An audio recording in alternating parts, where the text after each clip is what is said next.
Good evening, dandies. Welcome to Undetermined, the podcast.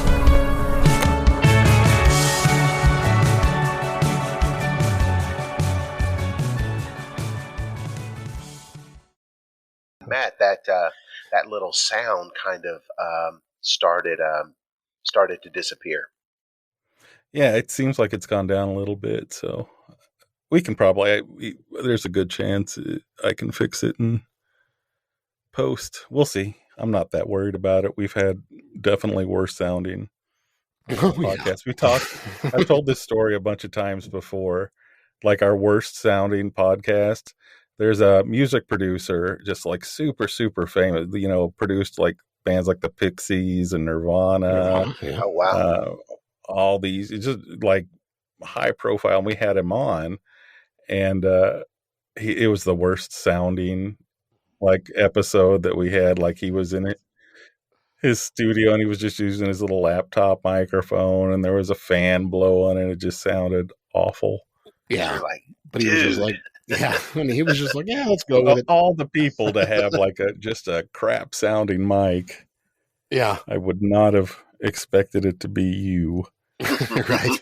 And he didn't care. He was just like, yeah, let's go for it. No, he didn't care. But on the plus side, as somebody that was like editing it, like, man, I didn't want to have to really have perfect sound for like the most incredible sound engineer. It was like there was no fixing it, so he kind of did me a favor. Right. So just no expectations there, huh? Right. There was no fixing it.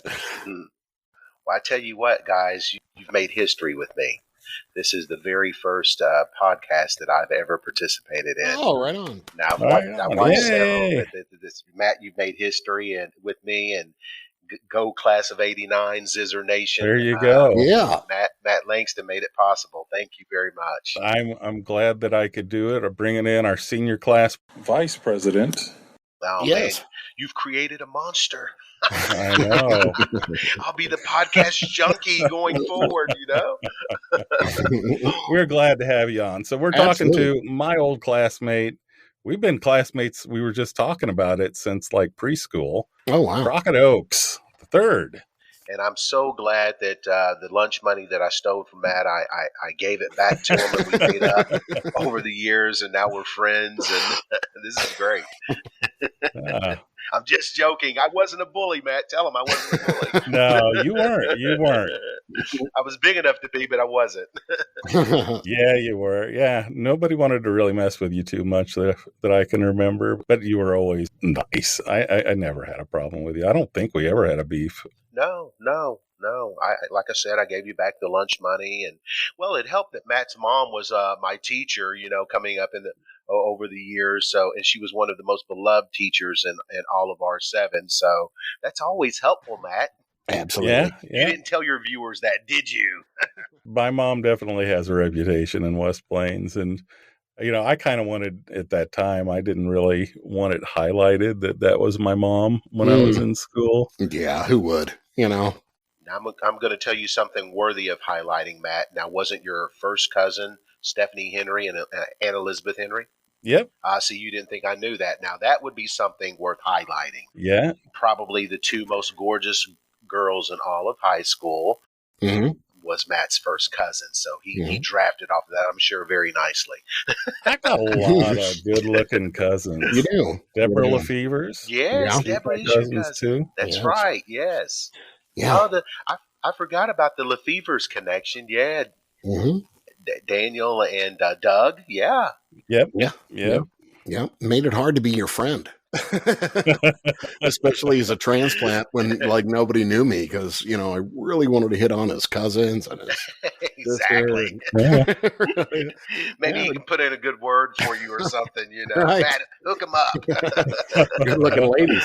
But I drifted off beyond the Langston clan to find my girl down there. But okay, you married a Zizzer? I did. I did. Kelly Planer. She was, and we were talking about you just the other. She remembers you. She's like, I asked, it's like, do you know Crockett Oaks? She's like, yeah. Hometown football hero, and man, just done a lot for the community. And I was like, yeah. I said, I'm just being turned on to him now. You're a few years older than me. Okay, don't rub it in, John. Yeah. Kick a man when he's down, John. All right. Yeah. No, I was in Kamey's class. I was in Matt's brother's class. So. Okay, I remember Kamey. As a matter of fact, I think Kamey's my neighbor, right? He lives back over here behind the country club. He's he's pretty close to the country club. Yeah, he's down in there. Gotcha. Yeah, I think I even met his wife. She's a walker around the neighborhood, and I think I may have met her one evening. Yes, probably Ida. Yeah, but you lived in Texas for a while, and you moved back to West Plains, right? I did. I've actually lived. Man, I tell you, since high school, I lived in Oklahoma. Then I went down to Texas, and then from Texas I moved to the Netherlands, and then from the Netherlands to Nigeria, and then back to Houston, and then to Ukraine, and after Ukraine, West Plains. A stint in Houston, and then back to West Plains. Correction. I'm leaving out St. Louis, and then West Plains. Wow. You've had some adventures, man. Yeah. I feel a bit like Forrest Gump, Matt. If you remember the awesome movie Forrest Gump, how he just kept finding himself in situations and it was always accidental. Right. I compare my life somewhat to Forrest Gump, man. I think that's kind of the way to live, though, man. I think it gives you more stories, in my opinion. Really. I tell you, when I don't try to create a story, that's when the story comes. It's funny, the things that I ever tried to create stories about and try to really go out and hit a big one, as we say, really hit your lick. Those are the situations that didn't pan out for me. So it's the accidental issues that ended up faring the best for me in life. Uh-huh. Yeah. I'll tell you guys an interesting story. You'll like that since we're on the podcast. I'll talk a little bit about my time as a special agent with the FBI. Yeah. So there I was in Houston as a special agent of the FBI working at the Houston division. I remember my mentor, I'll drop his name, George Smith, telling me that I should gravitate to something that I would have interest in, but necessarily not like to do, and gravitate to a job that someone else doesn't want to do. Take the trash jobs, the junk jobs, so to speak. And so I found myself as the asset forfeiture coordinator for the Houston division. And that job led me to probably the biggest case that I ever worked in my bureau career, which was Enron. Oh, wow. So I ended up being the asset forfeiture coordinator for the Enron investigation. And who would have ever thought that Enron would end up being, or at least we didn't at the time, as the case was evolving, we never thought that it would end up being a case study for, years and years, decades to come about what corporate greed and lack of governance and compliance would result in a catastrophic failure by, the number one company in the world at that time. I remember just being horrified when the details were coming out on that. Yes. Yeah. Yeah. Can you imagine if you had any 1 ounce of an investment in that company and to watch it unravel on the news and basically come to understand that your money was totally lost and that it was, corporate greed that was the causation of it all. Yeah, and that trickled down the line to so many people. It did. Yeah, absolutely. Even my in-laws, they lost a lot in that. It did. And they were just, average, hardworking people in Springfield, Missouri, but a lot of their stocks were tied up in that. And I don't think I don't think they even chose it. I think it was just something that their corporation did, right? To kind of pit in. And lost just about everything. It's like, you don't tell your broker, really what companies to invest in per se. You invest in the winners, invest in the ones that's going to yield the most return on investment.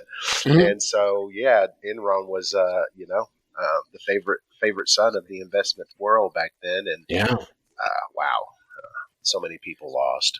But anyway, was very proud to be a part of that investigation. So yeah. Give you a few sleepless nights? Just once we started to realize the scale of the fraud and what they were actually spending money on and what they were actually, telling their constituents and employees. So, for instance, Ken Lay, Jeff Skilling, Andrew Fastow, they were touting invest.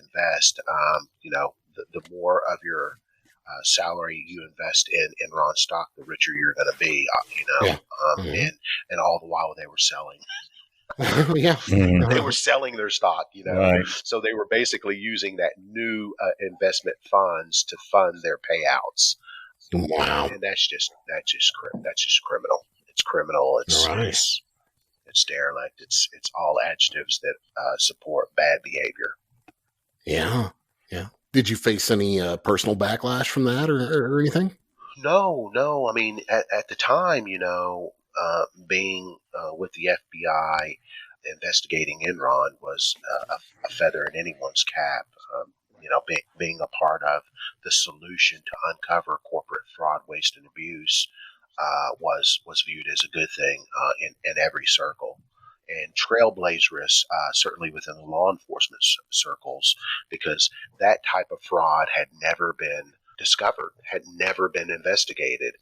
And the fraud that I'm describing is basically that corporate greed at the very highest echelons of the company, being complicit and actively putting structures in place within their corporate setting to perpetrate the fraud, selling, offloading their loss as a company to shell companies so that their balance sheet could look better. Yep. I mean, pretty ingenious, but who would have ever thought that the number one company, you would have thought all these experts and analysts kicking the tires and looking at this thing would have figured it out long ago. Well, sure enough, some of them did. They actually did. Right. They figured it out. And because so much money was swirling and they were so big that their voices were largely ignored, And so let that be the lesson of the day. Yeah, I hope so. Listen to those who are closest to Right. the issues, irrespective of where they fall in the pecking order. Right. Yeah, when something seems too good to be true, maybe that's the time to listen to the people that are saying, hey, here's the thing you might want to check out because I think this is kind of shady. Exactly. I tell you, for me, it's like, and who knows, your viewers may take exception to this, but crypto scares me. Yeah. Oh, yeah. Cryptocurrency scares me because I can't figure out what's backing it. I can't figure out, what is the entity that will, to a certain extent assure you the money. What is the tender? Right. And it seems to be the only answer to that is, well, money's not backed by the gold standard either. And it's like, yeah, but it's also backed by numerous countries and entities throughout the world. So are we just pitching the idea that the economy is imaginary? And if we do that, is this just a destabilization attempt? Or, is this an attempt to reclaim something that we're doing? And it's scary. Like you say, it's backing something that I don't know that I have any skin in the game for. At a minimum, I say at least currency has a paper. You can have a visual of the money that you have. Yeah. You can at least have a visual of it in your hand. Right. You can stack it in your room if you're as rich as Matt, and have it all everywhere, just in your room, right? Absolutely. But with crypto, I mean, what do you have other than some, electrons on your laptop or on your phone that you can look at every now and again? For me, that's not enough. I got to have it in my hand. Right. Sometimes, at least. Sometimes. Right. And what's going to happen when that currency split, Yeah. Yeah, it's beyond me. Yeah. I get lost really quickly when we start getting into these really complicated financial ideas.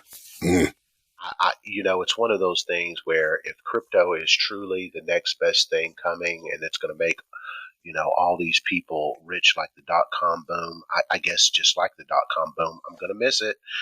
Yeah. I'm going to miss it. I guess I'll just be stuck to work for my living, Right. the rest of my life. I won't hit it big with an investment opportunity, I guess, if it rests within crypto. Right. Yeah. But man, you're doing great things. And that's what's important. I mean, just looking at, your resume and one of the big things that sparked this conversation was your work here on Sadie Brown Cemetery. Right. Something that's just, very interesting to me. We've been talking about this all day, my wife and I. Thanks. Thank you. And gosh, we can come back to, if you could even talk about Kiev, we can come back and talk about that. Yeah. Right. We'll hit Kiev. I lived there for a period of time and have a deep affection for the Ukrainian people, and my prayers and hearts go out to them for what they're going through right now. It's not right. It's not fair. The world needs to respond in kind to Moscow. Yeah. To let them know where we stand against their actions. Absolutely. We're definitely on the same page with that. Yeah. But I can tell you, a pet project of mine that's near and dear to my heart here in West Plains is the Sadie Brown Cemetery. It gives my heart and my face smiles whenever I talk about what we're trying to do out there to just make that cemetery and its descendants and the people who are buried there just help the overall storyline of what Sadie Brown has meant to the community and its descendants for all these years. And so there are some exciting things that have taken place, and I'm proud to be a part of it. For instance, we were able to work with MSU Center for Archaeological Research. Yes. Out of Springfield to get them to agree to come down and help us do some discovery about the cemetery, specifically unmarked graves. Mm-hmm. So pressing question that is always asked of me is, how did the graves become unmarked? Right. It's really a product of the era of time. Right. People, African Americans, from the inception of the cemetery, wasn't socioeconomically advantaged. Right. Hence, they now didn't have money for tombstones, and they used sticks, in some instances, boulders, in other instances, to mark headstones. And the family knew exactly where that boulder was placed and what it represented, and that's what they used to mark loved ones' tombstones. Usher forward technology. The lawnmower was invented. Oh, yeah. and what is the enemy of the lawnmower? Sticks and boulders and things of that sort. So what ended up happening over time was that, as we say, corporate memory was lost with what exactly that boulder represented. And so it was discarded, and lawnmowers, so the cemetery was nice and pretty and mowed, but away went those grave markings. And so what they're helping us to do is use technology, forensic technology in certain instances, to identify grave impressions. And then once we identify those grave impressions, and right now the initial research of that suggests that there's probably well over 100 graves that are in fact there and unmarked. Wow. And so once we get them properly identified, the next phase will be to secure funding to get tombstones to provide for proper marking of those graves. That's awesome. That's great. Of course, we won't know who is buried where, but we'll have a good indication through public records that we secured through the West Plains Gazette, West Plains Quill, pretty much anyone that dies in this region, if they die of natural causes or either recognized causes, it's published in the paper, right?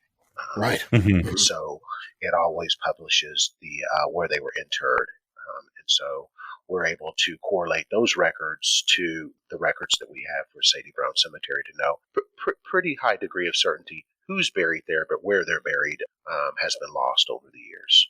Wow. So that'll be at least something that we can give back to the descendants in the community. Yes, and just to clarify for everybody, if you're not from the area or anything, the Sadie Brown Cemetery is an African American cemetery that, and you, I'm sure, know much more about the history of it than I do. But it was established when? In the mid 1800s, yeah, 1800s, excuse me, 1800s, and it was established by Reverend St. Leger Brown. Now, we believe that the cemetery, actually, that burial site was actually there before St. Leger Brown went to D.C. and signed up and was the recipient of a homestead allotment by the U.S. government in like the 1870s. Oh, I didn't know it was a homestead assignment. That's cool. It was St. Leger Brown received 80 acres, 40 for he and then 40 for his wife, Sarah Brown. And it was appointed to them, and they call it the Dry Creek Township in Pomona, Missouri. And so he traveled from D.C. to Pomona, started farming his land. We believe that cemetery, there was a few burial sites already in that location that his 80 acres happened to be a part of. And so over time, it started becoming known as the Brown Cemetery. After St. Leger Brown, Reverend St. Leger Brown, passed away in like 1911, 1912. I don't have those records right here in front of me, but after he passed away, his 80 acres was reallocated to satisfy quote unquote debt. And so whether it was true debt or not, I don't know. I think it sounds a little shady. Yeah, I mean, you think about it. He was a African American in the early 1900s that had received land from a Homestead Act. Right. And then after he passed away, of course, women back then weren't landowners. Then these note of debt came, and in order for him to satisfy his debt in death, she lost, as it were, Sarah Brown lost all of the land with the exception of that had been designated a cemetery, which is now known as the Sadie Brown Cemetery. And so, yeah, it's, I've got grandparents out there, my great-grandmother, the most prolific storyteller I think I've ever heard at 90-something years old. To this very day, I would go down after church and listen to her tell stories about just life and her family and the old days, for about 30 minutes to an hour after church every Sunday. And, back then she was 90-something years old. So she told me about how her parents were freed slaves and growing up in the Arkansas, Imboden Pocahontas area. And, very, very, I was a blessed young man to be privy to those stories about the family. Yeah. I didn't realize it at the time, but now I value those stories. And for people that don't know, West Plains, I mean, the black population is what, like 1%? If even? If even. I mean, and it's funny because back then, Matt, when we were growing up, I didn't, I thought that there was very few African Americans that lived in West Plains back then, but it's even less now. I mean, back then, there was probably a good, 50 to maybe 100 families between the Oakses, Bush, Give Hands, Forbes, between those families, there was probably maybe 50 African Americans when I was growing up, and now I think there's even fewer here. And certainly, if there are more, the African American community is not as knowledgeable of each other as they used to be now. Maybe it's. And I always want to ask. Yeah, like, was that weird? But then at the same time, that was what you knew. Yeah. I saw. That's right. That's right. Now, everyone asks how I ended up in West Plains. Primarily, those folks that have met me, in the latter years of my life there. When I explain to them where I'm from, they look at me and they were like, "Well, how'd you get down there?" Here's what really blows their mind. I'll say, "My father was actually born there too." And then they look at me like, "Your family goes back." They look at me like, "Shut up, really?" And I'll go, watch this. My grandfather came there in like 20, 30 something with his mother from Arkansas, and so we were there literally at the turn of the century. So that just blows the top off people's heads. Your family is old West Plains history. Mine is too. Yeah. We've been there for a while. Yeah, wasn't the Howell Cemetery originally the Langston Cemetery even? Was that your Was people? it? I don't know. I think so. I think that's right. I think Matt's being modest. Yeah. I think that's right. Yeah. Mm-hmm.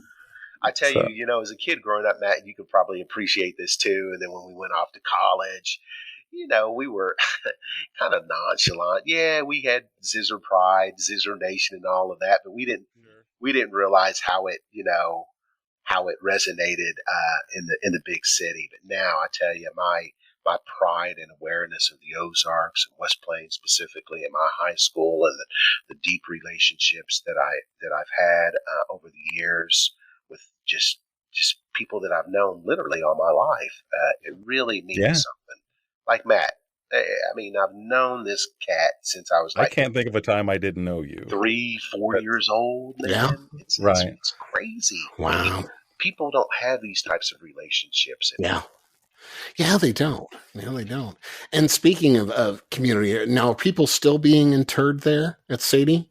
Yes. As a matter of fact, our last burial was 2017. Oh. It was my great aunt that passed away. Aunt Merle passed away, and she was the last person to be buried there that we know of. Right. The last person to be buried there officially. Yes. Yeah. So do you have to look out to make sure you're not going to since there's so many unmarked graves, you have to be careful plotting out? That is an excellent question, and this effort that we've embarked upon is going to help us with all of that. My dad tells a story about when he was a kid. It was the old timers, the men of the community, the African American community off of Washington Street, would go to the Sadie Brown Cemetery and physically, manually, with shovels, dig the graves after they got off work. Whenever someone in the community would pass away, and they would go down, 5-6 feet deep and hit a casket, an unmarked grave. And they would hit a casket. So over time, shovels gave way to backhoes. So when that does happen, they just cover that hole back up, right, and mark it as found. It's no longer an unmarked grave; it's a found grave, and they've moved to another area. Right. So it's an imperfect science. Long answer to your good question. It's an imperfect science. Yeah, but we're going to get better as a result of this effort. Yeah. Well, I'd be nervous. My shovel was going to go through old wood that's just been sitting underground for years. Exactly. Never mind the old wood. How about those rucksacks? Yeah. Oh, yeah. No kidding. Yeah. I mean, that's honest. Yeah. Yeah. Well, and the reason I asked, I was noticing, I was just looking up a little bit on Sadie Brown. It's like, Flossie Bush is buried there. Yes. And I knew Flossie, and it's like, oh, wow. Did you really? Sure. Oh, wow. Yeah, Flossie and Sissy was a good friend of mine. Okay. Yeah. Treek and those guys. You knew Treek Peak? Mm-hmm. Sure. Yeah. Oh yeah. Oh, you mean Sissy as in Sissy Treek's sister? Right. I thought you. Yeah. Okay. I thought you meant the other Sissy. His cousin John Bush is actually living here in West Plains now. I don't know if you knew John or not. Yeah, I knew John. But me and Treek were running buddies for a while there. Years. Well, don't tell anybody. You might still have a wanted a warrant, an outstanding open warrant from back in the day that you need to go get settled, John. Maybe we were up to no good, that's for sure. Do you remember what his nickname was? I don't. It was Boogie. Boogie. Remember? That's Boogie, right. yes. Boogie. I do remember that. Boogie. Yeah. He didn't care for it, so I didn't call him Boogie. No. Well, it's funny. It was only family and very, very close friends that were likening to family that could call him Boogie. Right. Mm-hmm. Yeah. And his sister, of course. Right. I Right. was really trying to get his attention. Maybe Mhm. across the long hall, people, Boogie. But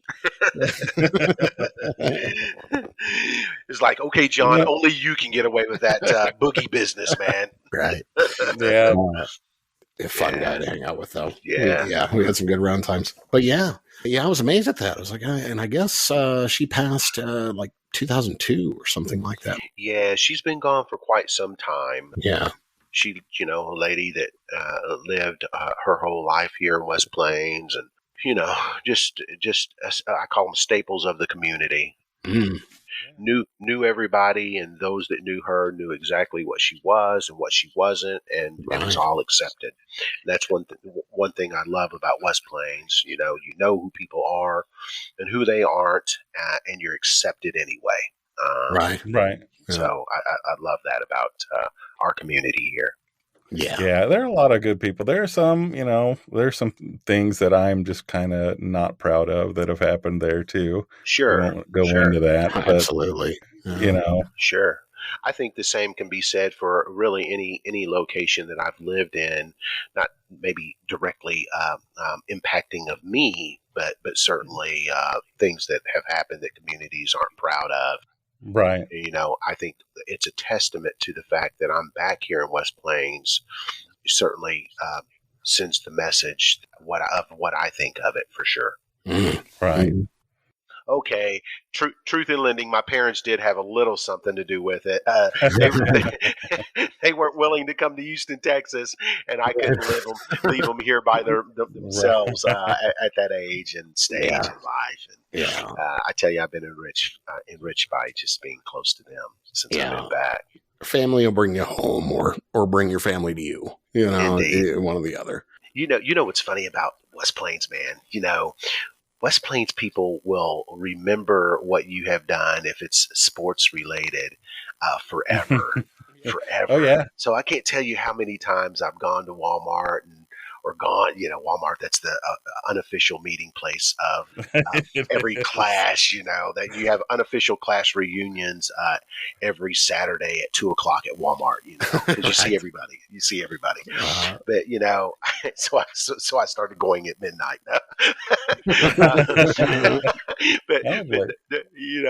I'd go to Walmart and, somebody'd say, you remember back in 1987 when you ran that touchdown. It was an 80-yarder. There we were in Houston. We were down by 2 touchdowns and blah, blah, blah. And, of course, I'm going to be gracious and shake my head and say, of course. And thank you for remembering. Great. Thank you. Glad hand. And my wife is nudging me like, really, again? She's like, and then, my wife, she helps to keep me grounded. It wasn't like you were Walter Payton or nothing. Or it wasn't like you were Sweetness or, you weren't the real life Tony Dorsett. Or Right. She's good about telling me what I was not. And, why is it that they remember my football antics as if I played in the NFL or something? I said, that's the way it is at Zizzer Nation. They remember their sports heroes, and for us, Zizzer football on Friday night. Hey, we had Friday Night Lights before the movie, baby. Oh yeah, a religion there, absolutely. Yeah, man. Yeah. Right. Yeah, rivaled only by Texas, I think. Yeah. Oh man, I lived in Texas. It's pretty crazy down there. They're rabid about their sports and their athletes, and and there's a certain level of nostalgia for me to come back and have people to remember. I laugh about it. My wife and I, we jab each other about it all the time, but that's one element of home that can't be replicated anywhere else in the world that I've lived and gone. They don't know about the touchdowns I ran, baby. Well, I've got some non-sports related Crockett stories I'd be happy to share if anybody needs them. Man, oh my gosh, you're probably one of few here in West Plains, so please go ahead, shoot. Let me defend myself, Matt, against those rumors and lies. This one's actually, I think this one's funny, but like I'd understand if you wanted to not include it. But this was like 3rd or 4th grade. Mm-hmm. I remember we were sitting in the cafeteria having lunch, and you offered me a drink of your milk and told me I'd turn black if I drank it. Did I do that? No, it might have been there were no other black kids, so I'm pretty sure that would have been you. Right. And so Matt quickly drank that milk and said, Crockett, my brother. We gave each other this old brother hug, and it's been on ever since, man. It's been on. I remember thinking, I think he's joking with me. Yeah. Give me that milk. Give me that. Let's slow down. I will have milk with you anytime, my man. Mom, it's me, Matt. But you look like little Michael. No, it's me, Matt. No, it's too funny. Yeah, I still think of that story. It just makes me laugh every time. Of course, you shouldn't edit that out. That's a great segue to just my overall thinking about race relations in America. Mm-hmm. I think that people should think about their race in a way that's not disabling to anybody, not least themselves. It's uplifting, because I think that that's what makes this country great. It's a melting pot, right? It's a country of immigrants, and absolutely. Some stories are more prolific and uplifting than others, but at the end of the day, it's about the story, and it's about the culture, and it's about what your community and what you can give back to it, and how that can uplift everyone around. Sure. So yeah, that's a good way to look at it. You can drink my milk any day, man. I wish I had some more to offer. Yeah. That's probably why my hair went curly. Right?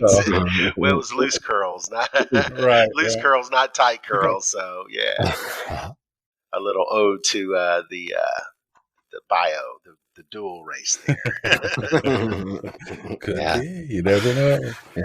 Yeah. What other interesting Crockett Oaks stories have you got? Oh, let's see. I told you about off the mic. I told you about the guy telling me, well, that was sports related, that you hit harder than anybody had ever been. See, it's hard to carve out sports, but I'm glad to hear that my legend extended far beyond West Plains. What was it? One of those Ozark Nicks Republic? Exactly. Yeah. It went up 63 north a little ways. Yeah. That's nice. No, well, I'm still waiting to get my comic books back, man. What about that? Tell me about this. That was kindergarten, man. I loaned you comic books and I never got them back. I'm pretty sure. I sold them just last year, man. That was the one I got $1,000 for, Matt. Right? I think it was a Fantastic Four #1, and hey, you know what's funny, John? I was jabbing Matt. You may have been on the phone at the time. I said, "Man, did I beat you up? Did I take your lunch money? Did I bully you? I'm glad I didn't bully you." And then here he is now on air telling me that I owe him for his comment. Right. You see how he hustled me? Right. I know. It's a long game. He hustled me, man. Here, take your comic books. I still have them. You can have them back. Yeah, it's a long game. He's like, I'll start a podcast. Kindergarten, man. Those books, I'm sure, were just like covered in filth and wrinkled up, and it's the long game. He was like, okay, I'll start a podcast with you, but 3 years in, I gotta get these comics back. Hey, Matt, what do you think I offered you a drink of my milk? That was mea culpa. That was homage, man.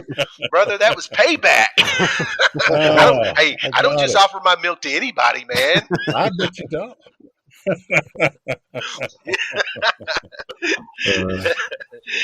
John, I'm a bit saddened that Matt didn't realize what I was trying to do to make up for the dog eating his comic books or whatever. I appreciate it. In retrospect, thank you. Yes, you're welcome. You're welcome. Sure. Should be grateful. Remember what I just said about race relations? You need to be more grateful. All opportunity. Yeah, man. Come on. I think See, guys, I thought this was going to be like the Howard Stern show. So we can get it. We're holding back. Trust me. We can be foul mouthed and be tame. So my wife said, she's like, "Be good. You don't want to wind up on a government watch list."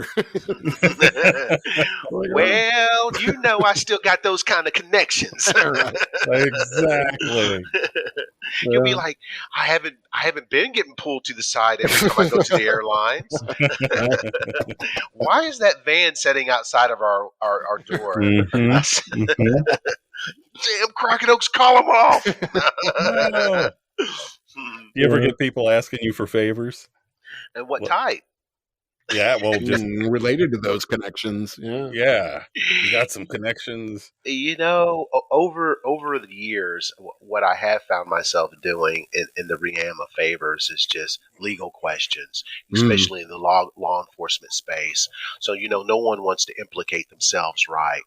And so they'll start out the conversation about, you know, I got this friend, you say, and you know, you used to be a Fed and all, so I just want to run this past you, you know, so I can give him proper advice, you know, and help them out of their little situation. Right. You know, you notice everything is always a little situation. Right. But by the time they spin the story, I'm like, my man, that ain't no little situation. Exactly. He's looking at 20 to 40, man. You talking about a little situation.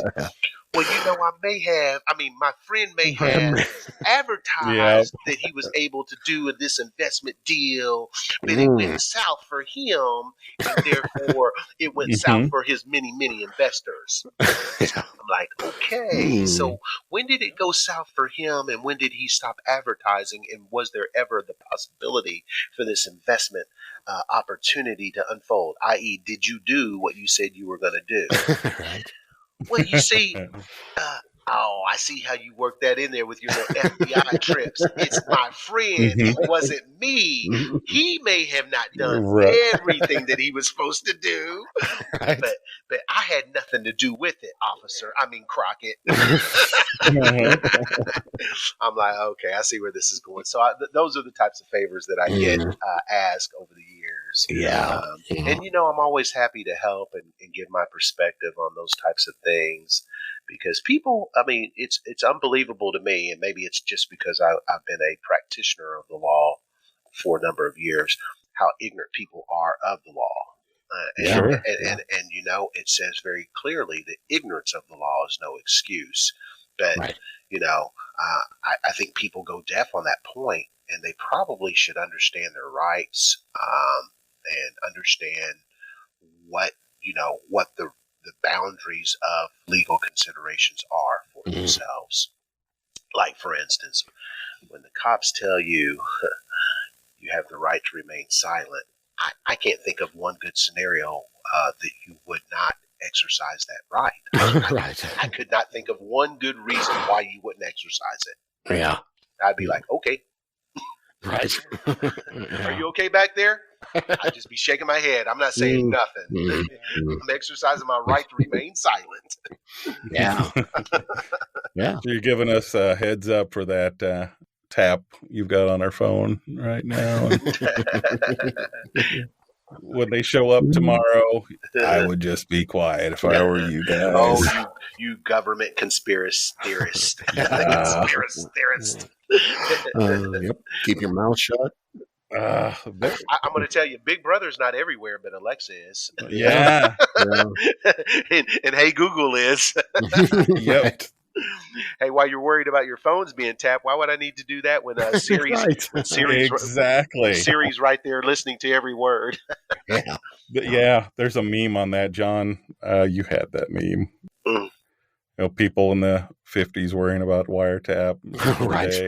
Hey, wiretap, give me a recipe for a lasagna. Exactly.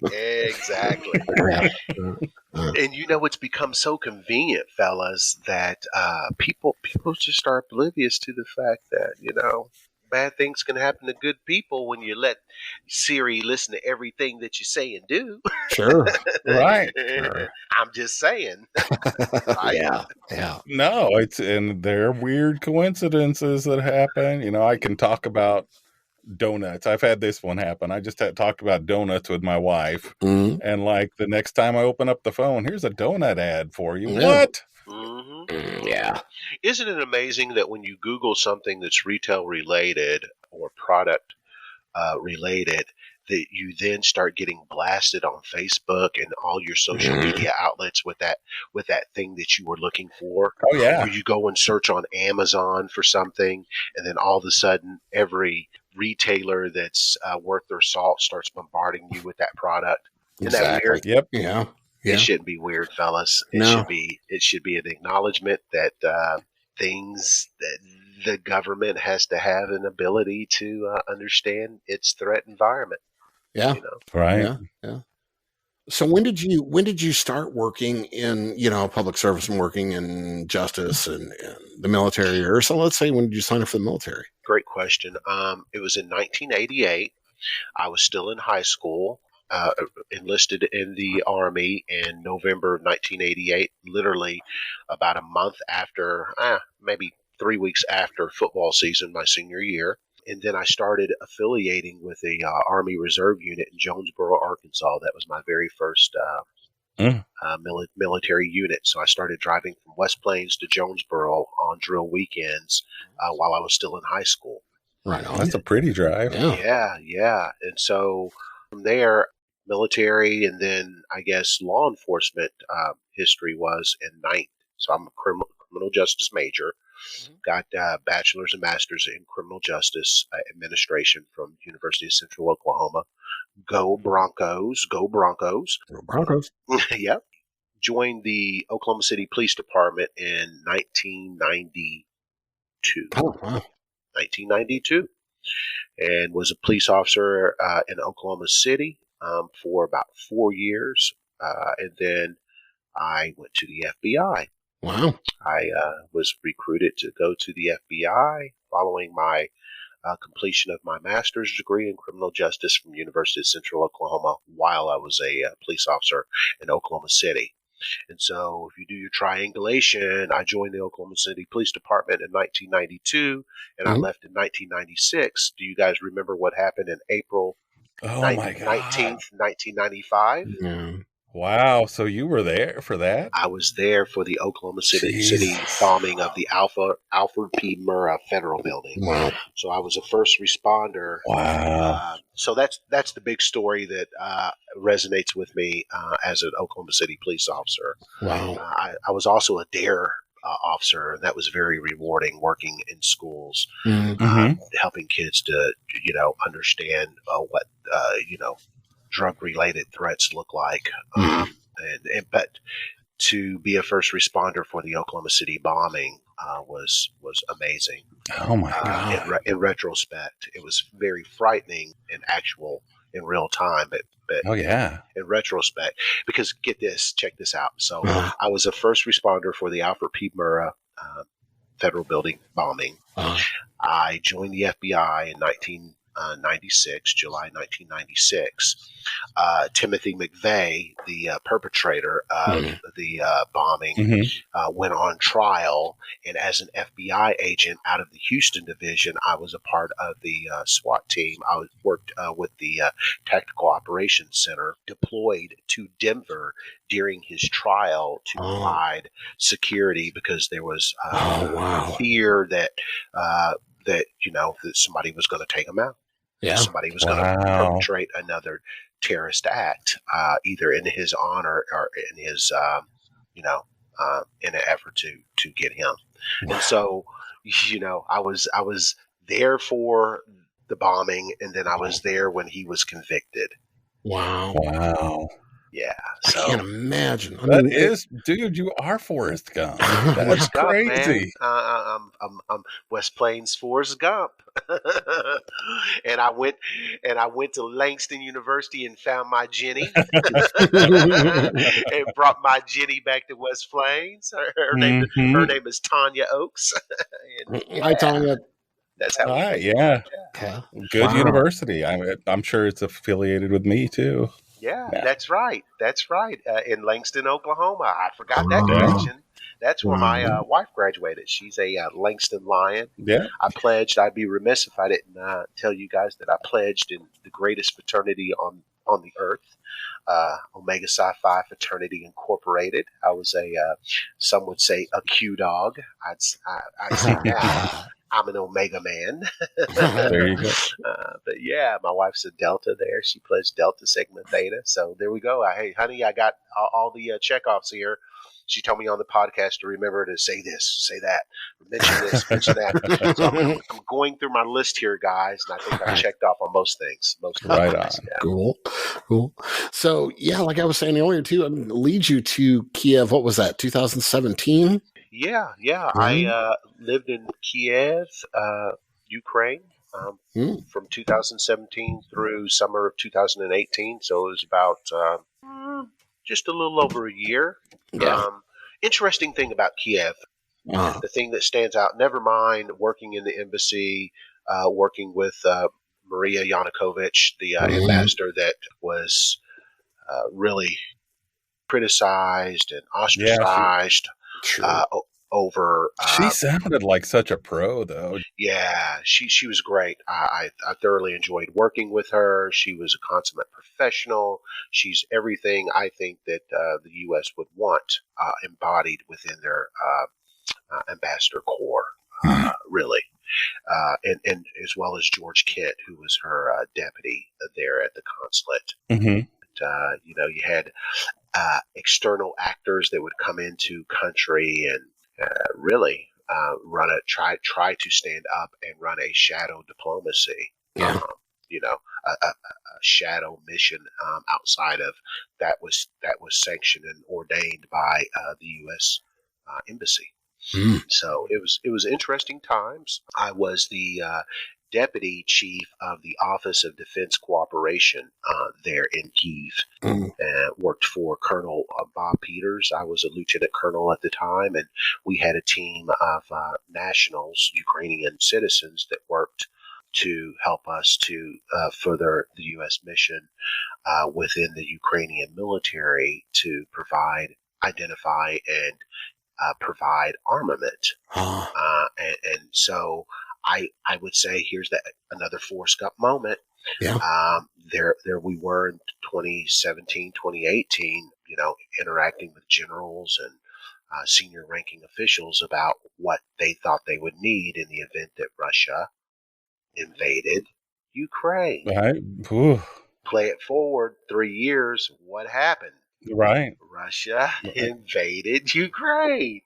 And so, wow, I'm watching the news stories when it first happened. It feels like everything that we planned for and what we talked about and what we theorized would happen, did play out. It is happening. And so that was the epiphany for me with regard to my military career, because I was an Army Reserve guy that at a fairly senior level as a lieutenant colonel.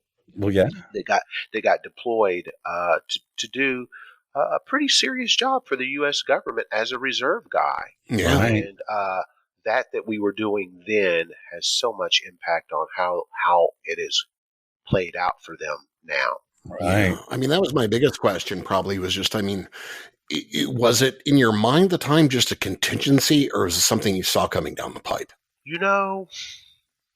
With the president that Russia has, you never know. And within government, we always plan for worst case scenarios. Right. And then if it doesn't happen, we're pleasantly surprised and relieved.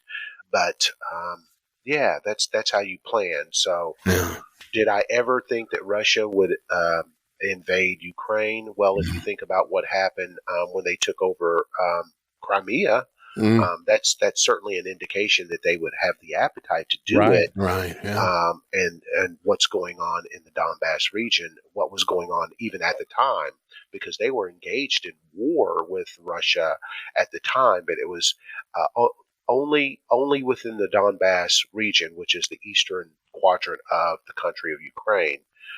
And so they were shooting volleys back and forth, on that border. So it wasn't too far of a quantum leap to envision that Russia would invade Ukraine. Right. I saw, this was just the other night, I saw this guy, I didn't catch the whole thing, and I can't remember his name, but he talked about kind of doing research and just kind of developing an idea for, what they thought a Russian invasion would look like. And it was really interesting because he talked about, we found the routes, like the highways that had the most gas stations with liquor in them. Oh, the Russians would all be down like 4 flat tires for that route. Right. And they were like, they're going to take that route. They're going to invade their liquor store, Right. They stopped at every one of them. Booby trapped those liquor stores. Yeah. Booby trap it. There's like tons of video of Russians looting liquor stores. And I'm just like, I wouldn't have thought of that, but that was really interesting how much it was a resource. That's putting a lot of thought into it. Yeah. Put a pressure bomb under every vodka bottle from the border of Russia through Ukraine, and maybe you take them out with one single bottle shot at a time. Yeah. Boom, boom, boom. Jeez, was he right? Yeah, he was right. Yeah. He said that was the route they Brilliant. took. So I thought that was for the love of vodka. Yeah. As they say over there, for the love of waka. Yeah. Waka. No, and I think Putin just thought we were at a weak moment and he was going to exploit it, and then he was disappointed to find out we still had some backbone. Yeah. The will of the Ukrainian people is really, I think, the element that he underestimated. So never mind the money that the U.S. and other allies will pump into Ukraine and continue to pump into Ukraine. It's the will of the people, because if you think about what happened when Russia marched into, they didn't march, they strolled into Crimea and took that sector of the Ukrainian people's land. What happened? Nothing. That's right. Yeah. Nothing. Yeah. Nothing happened. Yeah. And so I think they just thought that it was going to be the same thing. Right. And I think the black eye that the Ukrainian people took as a result of, some would say, not standing firm and defending their land, even if it's an area that they didn't regard as, their seat, seat of government. It's still their sovereign territory. Right. I think that they felt, as we would say, some kind of way about how the world responded to their lack of fight. Yeah. And so they overcompensated on this go around. It's incredibly impressive how hard they fought back and what all they've done. Mm-hmm. Zelensky wasn't in yet when you were there, right? He wasn't. It was Poroshenko. Yeah. He was the confectioner. He was a chocolatier. He owned Roshan, one of the largest chocolate manufacturers in all of Ukraine, and it is very good chocolate. President Poroshenko, if you're hearing this, if you're listening to this, you owe me some money for that advertisement. Everybody's going to be rushing out to get Roshan chocolate, That sounds good. The U.S.'s number one import of 2022. Right on. Roshan chocolate from Ukraine because of the Matt and John show. Yeah, that's right. Yeah. We're gonna see some Enron money off of this. Yeah. So. Well, I mean, this question may put you a little on the spot, but I mean, with that regard, I mean, aside from just like posting your outrage on social media, what can people do? I mean, what do you think the average citizen, kind of the best avenue they can go down to support Ukraine? What can they do if they're not on the front lines, here in America? That's a good question, John. And when I sit back and reflect upon how I have chosen to support Ukraine. There's some good, credible organizations out there that are trying to provide aid to Ukraine. I would look on the website for the State Department to see if you can get some clues and indication of who those entities are, and obviously let your money be a form of support. But outside of that, I would say continue posting, continue wearing your T-shirts, continue putting the Ukrainian flag in your yard, because it's through that awareness that people are talking about it. See, I would have never thought that I would be having a conversation on Saturday night at 8 o'clock, podcast, talking to my buddy Matt Langston from Head Start. I'd never think I'd be talking about Ukraine, but it's through that level of awareness that I think people are going to ask the more difficult questions of our government and our state representatives and our federal representatives. What are we doing?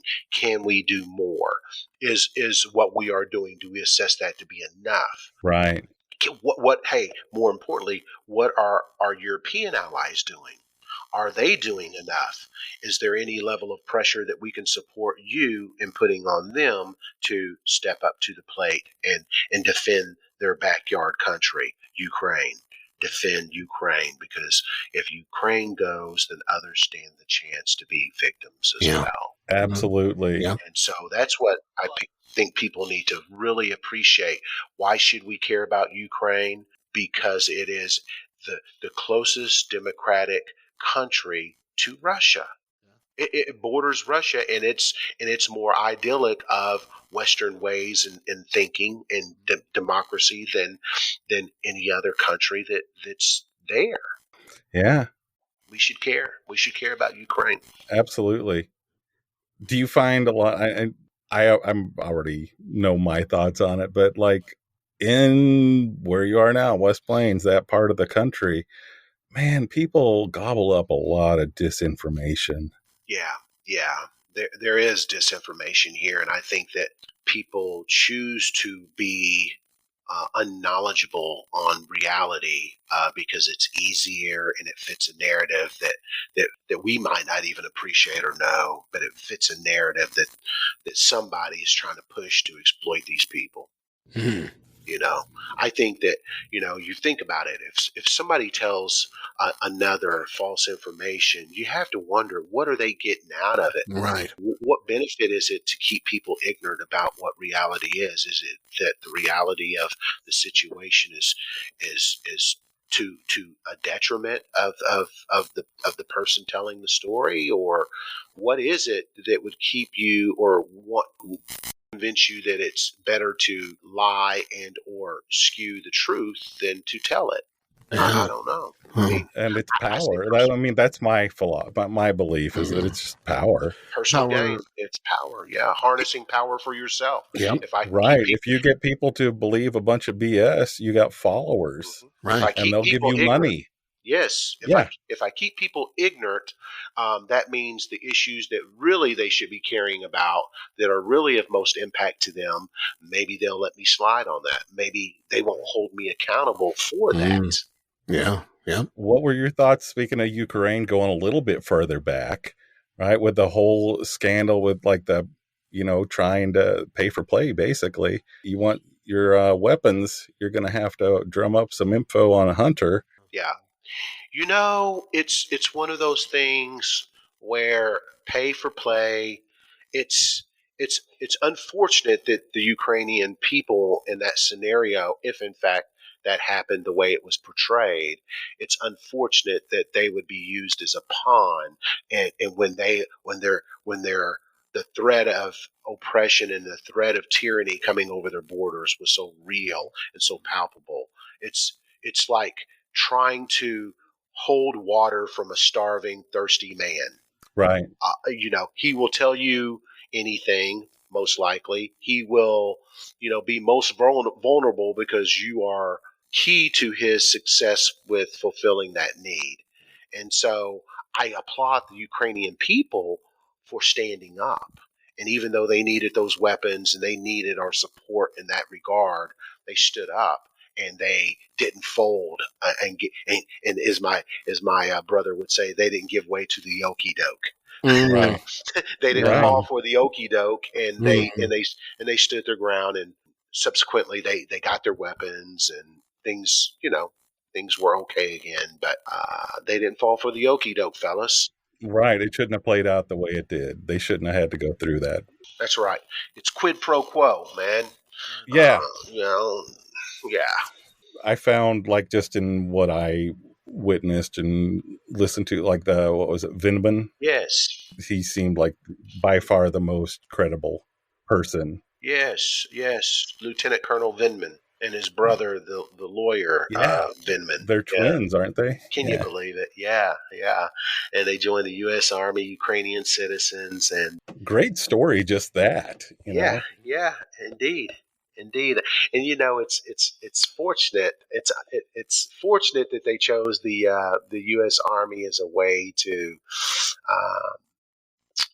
Americanize themselves and be a part of the institutions of this country that make it so great. But it's the story of how they ended up coming from Ukraine to the U.S. and everything. I think is a story in and of itself. You're exactly right. That's a story in and of itself. Yeah. Yeah. And it took balls to say something. Yeah. Yeah. I wonder what others would have done. And I wonder if, because they were Ukrainian citizens and had that nationality pride, right, did that cause them to, again, as we've been talking about, stand up? Did that give them the impetus to stand up? Would we have done it as Americanos? Would we have done that? Yeah, I don't know. It's hard to say. I mean, to speak ill of the commander in chief, understanding what the consequences of that could be, I don't know. I don't know if we would have done it or not. That's a hard thing to say. And kudos to him, hats off, because I know that was a sacrifice. People can say he's in it for all kinds of reasons, but you don't do that shit unless you're really concerned about what's going on, because that's going to upheave everything in your life. That's asking for death threats. That's asking for peace going away. Yeah. It's not like, I'm going to get glory out of it. That's putting a big target on your back, absolutely, your forehead, your stomach, your trousers, on your car. You just put a target on everything that's in your family and that of your family. You just put a target on everything that you probably know and love. And sure enough, it played out just like that for him and his brother. It played out. Yeah. Oh, there's still people that hate them.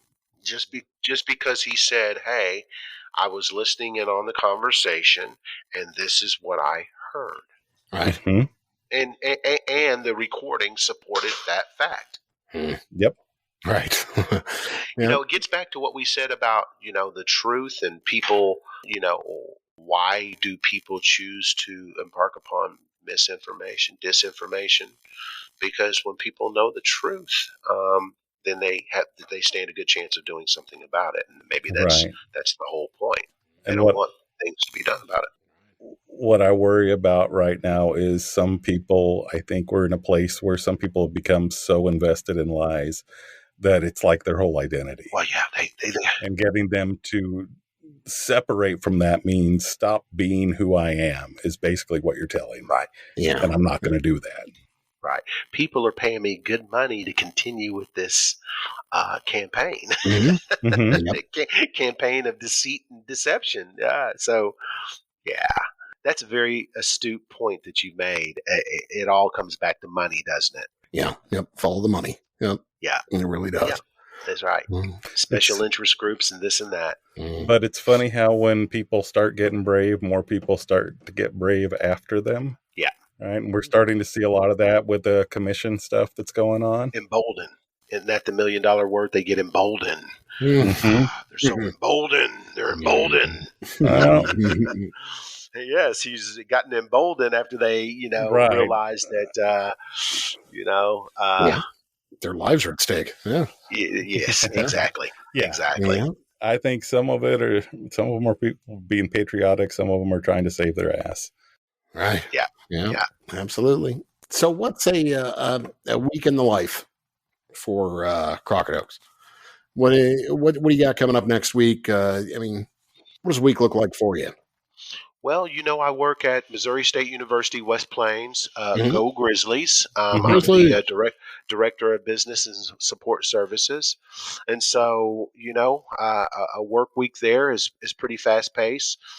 Coming into the school year, our school starts August the 23rd?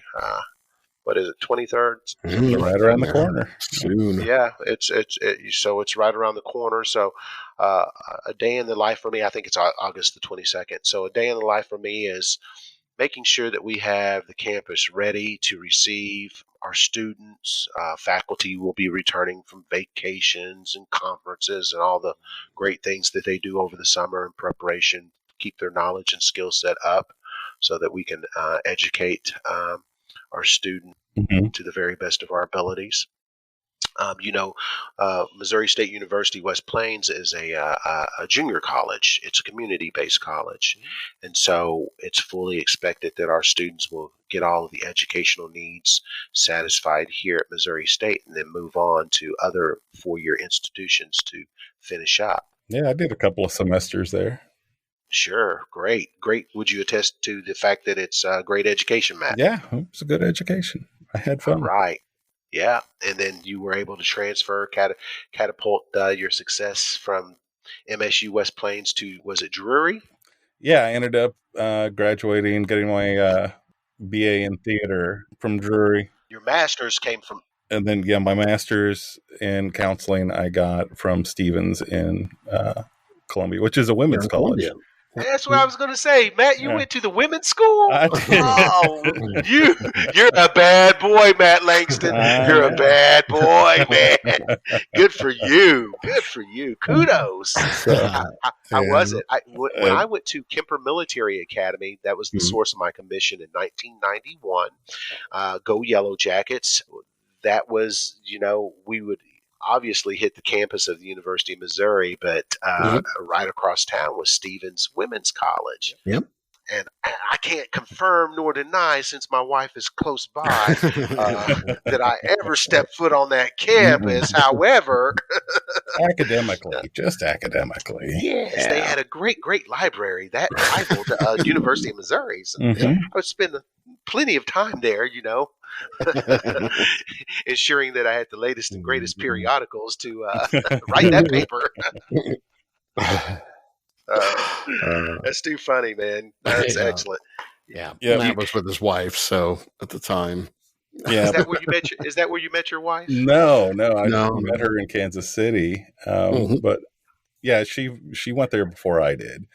We both kind of decided, okay, do we want to go back to school? And the, big life decision, got a little toddler, and okay, well, we should probably get a master's. So she went in, and then I followed her after like a year or so. So my man, that is the proverbial fox guarding the chicken coop. Your wife led you into the chicken coop, huh? Oh, that's love, baby. That's love. I know. That's love, confidence, and everything. I'll give her credit, because I was, in my head, getting a master's degree was like really intimidating. Like, I do that, and then I got in, and this isn't so bad. I'm actually interested in this stuff. That makes a difference. I had a lady. She was a counselor at Keller Graduate School of Management, and I went to inquire about affiliating so that I could get my MBA, because I thought, if I'm going to be investigating white collar criminals with the FBI, I at least need to understand the legitimate way of business transactions. So I understood criminality, had a master's degree to prove it from the University of Central Oklahoma in criminal justice, but I didn't fully have a good breadth of legal transactions and terminologies in the business sector. So she told me this, Matt. She said, "Hey, Crockett, you might as well go on and start this semester, because in 4 years or 2.5 years, however long it takes you to get your degree, that time is going to go by, God will. That time is going to go by, and whether you're in it or not, that time's going to go by. So wouldn't you rather have received a master's degree in business administration in 2.5 years or not? Why wait? The scenario of life is going to take place whether you're in it or not. So why wouldn't you go ahead and be in it? Yep. And that logic just kind of resonated with me. I said, I guess that's right. What else would I be waiting for to start? What else was there to wait on? So yeah, no, I agree. Yeah. And once I did it, I'm like, oh well, I could have done this before. Once I did it, Matt, I thought, what the heck did I get myself into? Yeah, this is hard. This is difficult. It's time consuming. Point. Yeah, you get to that about 3/4 of the way through. You're just like, oh, what have I done? Oh, everybody else is watching Super Bowl on that Sunday night, and I'm studying for tests that are coming up in the next week, and doing things that I didn't really want to do, but I can say now with hand on heart, it was obviously one of the better decisions I made in my life. Oh yeah, you can't replace education. No, it was worthwhile. A lot of people try. They try to replace it with knowledge, but you can't replace knowledge with education. You can't. No. Yeah. I always say, and people do have a point when they say that, being book smart isn't necessarily the end all be all. And that's true, but it does guarantee that you're literate. Right. Indeed. And it at least gives people the opportunity to look at you closer. I mean, they don't automatically get to screen you out. And then that's when you let your knowledge, the education gets you invited to an interview, and then you let your knowledge shine. Right. Mm-hmm. Yeah. It shows you can jump through hoops. That's it. Yeah. Shows that you can do that. But yeah. That's right. It. No, I agree. And I get irritated. So I think there's almost like there are some people that they really just resent people that are educated. And that makes me sad. Yeah. Mm-hmm. Mm-hmm. It's interesting because you have people that are like that work hard to try to prove the point in their minds and externally too, that you see education ain't all that because of look at this. Right. And you know what that's about. It's about shaming of sorts. It's a form of bullying, right? And it's really, as a counselor, Matt, I know it's insecure. It's personal insecurity. No, and it is. They project it like, you think you're better than me, and I'm like, no, but I think you might think I'm better than you. Exactly. Exactly. Yeah. I tell you, I tell everybody, and this tends to disarm people when you start talking about education. For me, and I'm sure that there's an element of this that resonates with you all, it's about money, man. Come on. Yeah. It's about a brother trying to make a little bit more money. Right. Let's just keep it real, Yeah. That's fair, right? I wasn't as interested in getting that extra piece of paper until I had a kid. Yeah. Mm-hmm. Yeah. Well, it's like, when people say that the master's is the new bachelor's, and they're right. They're not talking about getting an extra quadrennial hat. They're talking about making some extra cash, Exactly. And institutions out there willing to pay you for having that level of discipline to receive that, to accomplish that milestone. Right. Yep. Stay in school, kids. Yep. That's the moral of this story is all of this to say, school is cool. School is cool. It is. So you can trick a third grader out of comic books, and he still remembers it to this very day. You can do all of those cool things at school. See, I probably would have forgotten about that if I hadn't been to college. There you go. Exactly. Man, we've got you locked in now. You'll never forget about it. This podcast will exist. It's going to go around. It's going to be an eternity. Yeah. The magic milk. Crockett, a.k.a. the Gooch Oaks. Crockett the Gooch Oaks. Give me that comic book, little boy. Nah, I wouldn't like that. I'll defend you on that. It was more like, hey, can I Thank borrow you. these comic books in kindergarten? And I'm like, yeah, sure. I want to cut some pictures out from my poster.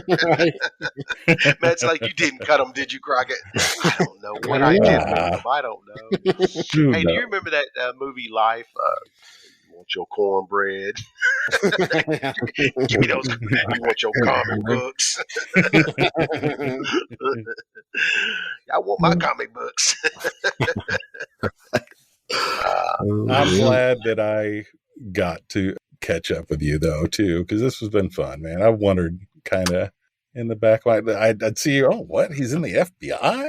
Yeah, I tell you. Talk about some of this stuff. And absolutely. we finally got a chance to catch up because, seriously, I've known you forever, man. Yeah. And man, I'm glad I got to meet you. It's really fascinating stuff. I really appreciate you guys inviting me to talk about some things on your podcast. It's always in my mind's eye humbling when anyone cares to hear anything that you have to say, cares to hear your opinions, and allow you to just speak frank about whatever it is that you want to talk about. So thanks, guys, for allowing me to do that. Now, we didn't even talk about my time with Shell Oil Company. I'll have to get at you later on that. That might be part 2. Yeah. Right. I got plenty of rhetoric to spew about that. Forrest Gump too. Yeah, exactly. Yeah, let's do that. Absolutely. Come back anytime, man. I had a great time. Yeah. And really interesting stuff. And thank you for all you've done, man, for your service. Sure. Thank you. And then your continued service, and not only in the government, but in the community. And you just retired, didn't you? I did. Yeah. I retired from the Army Reserve after 34 years, believe it or not. Congratulations. Yep. 34 years. And they had a great ceremony for me here at the Armory in West Plains. And David Evans, our state rep, was there, gave me a resolution. Later on that week, the mayor gave me a proclamation from the city of West Plains, the Daughters of the American Revolution. Wow. Made me Patriot of the Month. And it's just the Army showered me with a bunch of love. And I'm just humbled and grateful for all of the outward show of support. Right on. Thank you so much for joining us, man. And we definitely, let's not wait another 30 or so years to catch up. Yeah. and do me a favor, gentlemen, when you are next in West Plains, let me take you out to Wages and indulge in a cold beverage of your choosing. Sounds good. Share a slice of pizza or something like that and listen to somebody cool singing, playing. I would love it. Let's get together and do that. I'm going to hold you accountable for that. Absolutely. It's a deal. Yep. That's right. You got it. Thanks, everybody, for joining us on Undetermined, the podcast, with our special guest tonight. Old friend. I don't want to sound too old. I mean, you're still a young man. Crockett Oaks III, West Plains, Missouri, and my childhood. Thank you very much. Thank you, guys. Thanks, Crockett. Thanks, man. Spank you. Have a great night, everybody. Thank you. All right. Good night.